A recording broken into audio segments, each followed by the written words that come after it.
Este año, también el Día del Recuerdo de Herzl, nos encuentra en medio de una guerra en múltiples frentes. Una campaña que representa una lucha tenaz contra enemigos que insisten en apagar la luz de Israel. También este año, extraemos fuerza de la visión sionista de Herzl, quien escribió en su obra sobre la victoria de la luz: la oscuridad desaparecerá por completo. La luz brillará para todos. Para los amantes de la justicia, la verdad, la libertad, el progreso, la humanidad y la belleza. Muchos desafíos se presentan ante nosotros, pero, al igual que en la visión de Herzl, la fuerza de la voluntad vencerá cualquier obstáculo. Será más fuerte que las dificultades del camino. Debemos decir que, desde los días de Herzl, el mundo ha cambiado de manera extraordinaria. Antiguos imperios cayeron, nacieron nuevos estados, entre ellos nuestro propio estado. Y el conocimiento humano ha superado los límites de la imaginación.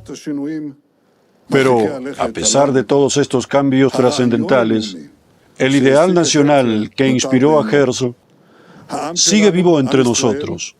Nuestro pueblo, el pueblo de Israel, sigue echando raíces cada vez más profundas en la tierra de Israel. En nuestra patria histórica,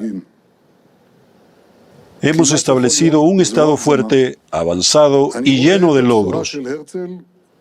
Casi todos los días, y no exagero, veo cómo la visión de Herzl sobre el Estado judío se hace realidad en la práctica. Es cierto. Por cierto, que Herzl predijo muchas cosas. Pensó que quizás hablaríamos alemán. Muchos se aferran a ese detalle. Bueno, no predijo todo, ni acertó en todo. Pero en lo esencial, su visión fue extraordinariamente precisa. En su libro Audiolandia, Herzl escribió sobre los niños practicando deportes en las praderas verdes en las calles de Jerusalén. Hace unos días, durante la ceremonia de inauguración de la Macabeada en Jerusalén, vimos a jóvenes practicando deportes sobre el césped del estadio Teddy. Césped de verdad, por cierto. Vi a miles de deportistas judíos provenientes de todo el mundo erguirse con un inmenso orgullo. Herzl sentía una profunda admiración por la innovación científica y tecnológica y por los inventos que mejoran la calidad de vida de las personas.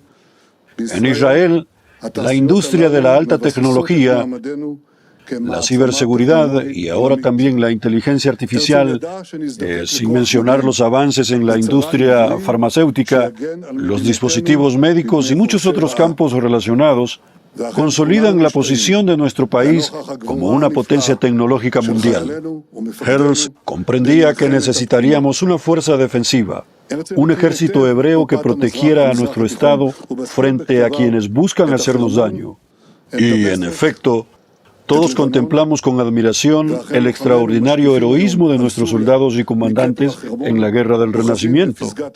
Herzl conocía muy bien el mapa del Medio Oriente y mencionó en sus escritos el Monte Hermón, Damasco y el Líbano. Hoy, nuestros combatientes observan Siria desde la cumbre del Monte Hermón. Mantienen posiciones en la cima de Beaufort, en el Líbano, y actúan con determinación en la región del río Litani. Israel permanecerá en el Líbano todo el tiempo que sea necesario para proteger a los habitantes del norte y a todos los ciudadanos de Israel. Distinguidos presentes, las fuerzas que impulsaron a Herzl a crear la extraordinaria obra del movimiento sionista siguen vivas, incluso después de 130 años. Por un lado, está la fuerza negativa, el antisemitismo. Herzl fue testigo de cerca del odio contra los judíos en Europa. Comprendió que el pueblo judío siempre tendría enemigos y que ese odio implacable nos obligaría a unirnos y a establecer un Estado propio. Como solía decirme mi padre, el profesor Ben-Zion Netanyahu, de bendita memoria, Las olas del antisemitismo suben y bajan, cambian de apariencia, se visten con distintos ropajes, pero siguen siendo las mismas. Y esa realidad exige una sola respuesta: un Estado judío. Porque ese odio, esas mentiras y esa infamia que hoy se dirigen contra el Estado de Israel, antes estaban dirigidos contra los propios judíos, con una diferencia. Entonces, el odio era preludio de la matanza. Hoy, cuando vienen a masacrarnos, respondemos con toda nuestra fuerza. No permitiremos que ocurra otro holocausto, ni desde aquí ni desde ningún otro lugar, y ciertamente no desde Irán. Mientras yo sea primer ministro, Irán no tendrá armas nucleares. Pero parece que también hay novedades en relación con el antisemitismo. Hace poco escuché que Francia ha ascendido de rango al oficial judío Alfred Dreyfus. Alfred Dreyfus, quien a finales del siglo XIX fue condenado falsamente por traición. Fue precisamente el caso de Dreyfus el que impulsó a Goebbels. Creo que realmente, después de 130 años, ya era hora. Lo digo, por supuesto, con un tono de ironía. Y quizás también llegue el día en que las calumnias de sangre dirigidas contra el Estado de Israel y contra los soldados de las Fuerzas de Defensa de Israel, como las acusaciones infundadas que se presentan ante el Tribunal de La Haya, también queden reducidas al olvido. En cualquier caso, nosotros no inclinaremos la cabeza ante las palabras difamatorias de quienes buscan nuestra destrucción. Seguiremos combatiendo el venenoso antisemitismo por todos los medios. Pero el antisemitismo fue el primer impulso que movió a Goebbels. Él vio, previó y escribió en más de 30 ocasiones sobre la catástrofe que habría de ocurrir en Europa, el Holocausto. Por eso buscó una respuesta. Sin embargo, también hubo una fuerza positiva que impulsó a Goebbels a actuar, devolvernos el control sobre nuestro propio destino, convertirnos en un pueblo productivo, capaz de sostenerse por sí mismo y de contribuir a la familia de las naciones. Hay que comprender que Goebbels introdujo aquí una idea fundamental. Tomó el amor por Sion, el mismo que motivó, entre otros, a mi bisabuelo a emigrar a la tierra de Israel y establecerse en Rishon LeZion en 1986, junto con otros pioneros impulsados por ese anhelo de Sion, y le señaló una dimensión política. Así nació el sionismo político, un movimiento que participa en los asuntos del mundo y actúa en el escenario internacional. Goebbels supo abrirse camino con una sabiduría y valentía entre los palacios de los reyes y las residencias de los gobernantes. Se presentó ante los líderes del mundo como el orgulloso representante del pueblo judío, un pueblo con miles de años de historia. Tomó en consideración los intereses de las demás naciones, al mismo tiempo que exponía con claridad los intereses del pueblo judío. Así también nosotros debemos encontrar nuestro propio camino. Mientras permanecemos atentos a los intereses de nuestros aliados, nos mantenemos firmes en la defensa de los intereses vitales del Estado de Israel. Y, en este contexto, quiero repetir lo que dije hace unos momentos, porque es importante decirlo nuevamente. Con un acuerdo o sin un acuerdo, no permitiremos que Irán posea armas nucleares.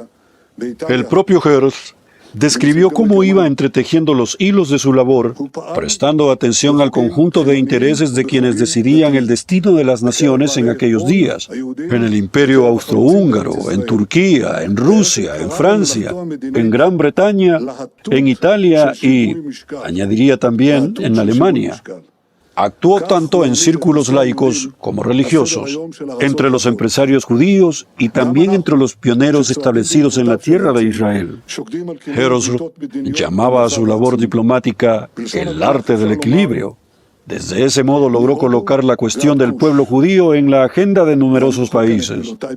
También nosotros, siguiendo los pasos de Goebbels, trabajamos constantemente para fortalecer alianzas diplomáticas en una vasta región. En el lenguaje de la Biblia, podríamos decir, desde la India hasta Quds. Y escojo estas palabras con cuidado. Desde la India hasta África, por supuesto. Desde los confines de Asia hasta los confines de África. e incluso más allá. Gracias al fortalecimiento sistemático de nuestro poder militar, de inteligencia, tecnológico y económico, estamos acercando a muchos países hacia nosotros. Y confío en que, con algunos de ellos, también alcanzaremos la normalización de relaciones y paz. Pero quiero decirles algo más. Hay dirigentes en el mundo que evitan expresar públicamente su apoyo a Israel, pero en las conversaciones privadas que mantienen conmigo, hablan de manera muy distinta. Me dicen que valoran profundamente la determinación de Israel para combatir al islamismo extremista, que también representa una amenaza para ellos. Y me dicen, señor primer ministro, estamos aquí con ustedes. La opinión pública en nuestros países no nos permite decirlo abiertamente, pero los admiramos. Necesitamos su ayuda. Miren el extraordinario camino que hemos recorrido desde los días de Herzl hasta hoy. Y quisiera añadir otro punto fundamental, especialmente este año. En estos días conmemoramos el 50 aniversario de la Operación Jonathan, una de las operaciones más audaces llevada a cabo por Israel en toda su historia. 73 años separan el plan de Uganda, que Herzl aceptó inicialmente, de la heroica operación llevada a cabo por los soldados de las Fuerzas de Defensa de Israel en Entebbe, Uganda, para rescatar a los rehenes de nuestro pueblo. Mi abuelo, el rabino Natán Milekowski Netanyahu, de bendita memoria, fue uno de los seguidores de Herzl. También participó en el Congreso Sionista celebrado en La Haya algunos años después del fallecimiento de Herzl, junto con Ahad Ha'am Ze'ev Jaboski y, según creo, también Jaim Bialik. Cuando escuchó sobre el plan de Uganda, se vio obligado, por única vez en su vida, a oponerse al hombre que más admiraba, Herzl. ¿Y por qué Herzl apoyó ese plan? ¿Por qué aceptó el plan de Uganda? Porque previó con la precisión de un profeta la tragedia que se avecinaba. Anticipó el holocausto y buscó sacar a los judíos de Europa para salvarlos de lo que comprendía que estaba por suceder. Mi padre de bendita memoria le preguntó a mi abuelo, ¿por qué te opusiste con tanta firmeza al plan de Uganda? ¿Pensabas que Gran Bretaña no cumpliría esa promesa? Mi abuelo respondió, no, precisamente porque creía que Gran Bretaña sí nos permitiría establecernos en Uganda. Me opuse, porque si hubiéramos ido a Uganda, nunca habríamos llegado a la tierra de Israel. Habríamos perdido el vínculo que une a todo el pueblo judío, a todos aquellos que queremos traer por medio del sionismo a la tierra de Israel, el único lugar donde puede establecerse una nueva soberanía judía. Mi abuelo se opuso al plan de Uganda y, un año después de su presentación, Herzl se retractó de él. Subió al estrado y dijo en hebreo, si me olvidare de ti, Jerusalén, él pronunció esas palabras, también comprendió esa verdad. Pero observen el enorme abismo que existe entre las dos Ugandas. El plan de antisemitismo en Uganda, que Herzl consideraba un refugio nocturno, una solución temporal frente a las persecuciones, expresaba la absoluta impotencia de nuestro pueblo en el exilio. Teníamos que recurrir a otros, esperar que nos salvaran de la tragedia y, por supuesto, no nos salvaron del holocausto. En cambio, la llegada de los soldados de las Fuerzas de Defensa de Israel a Uganda, la llegada de los combatientes del Estado judío para liberar por la fuerza a los rehenes de manos de sus captores, representó independencia, representó fortaleza y el cumplimiento de los objetivos del sionismo. La esencia del espíritu de Entebbe, alcanzar lo que parecía imposible, fue una combinación de claridad moral, valentía y una extraordinaria capacidad de acción. En aquel entonces, Israel infligió una dura derrota al terrorismo internacional. Y también hoy Israel encabeza la lucha contra los regímenes terroristas encabezados por Irán mediante operaciones y acciones que asombran al mundo. Creo que hubo además otro elemento muy importante. Durante la operación Entebbe, existía una enorme unidad nacional. Había una gran cohesión dentro del pueblo. Hoy, cuando nos enfrentamos a los grandes desafíos y también a las grandes oportunidades que tenemos por delante, debemos esforzarnos por superar nuestras diferencias. Siempre habrá desacuerdos y seguirán existiendo, pero debemos mantener unido al pueblo. Creo que necesitamos formar un gobierno nacional lo más amplio posible. Y creo que nos apoyamos en la mayor fuerza que poseemos, nuestro extraordinario pueblo, el que da vida y forma a nuestros magníficos combatientes, un pueblo que ha demostrado una capacidad de resistencia fuera de lo común. Esos mismos dirigentes con los que hablo me preguntan, ¿cómo puede un país tan pequeño tener tanta fuerza? ¿De dónde proviene? Y yo les respondo, la tenemos porque somos un pueblo antiguo, decidido a defender su futuro. No hay otro como él.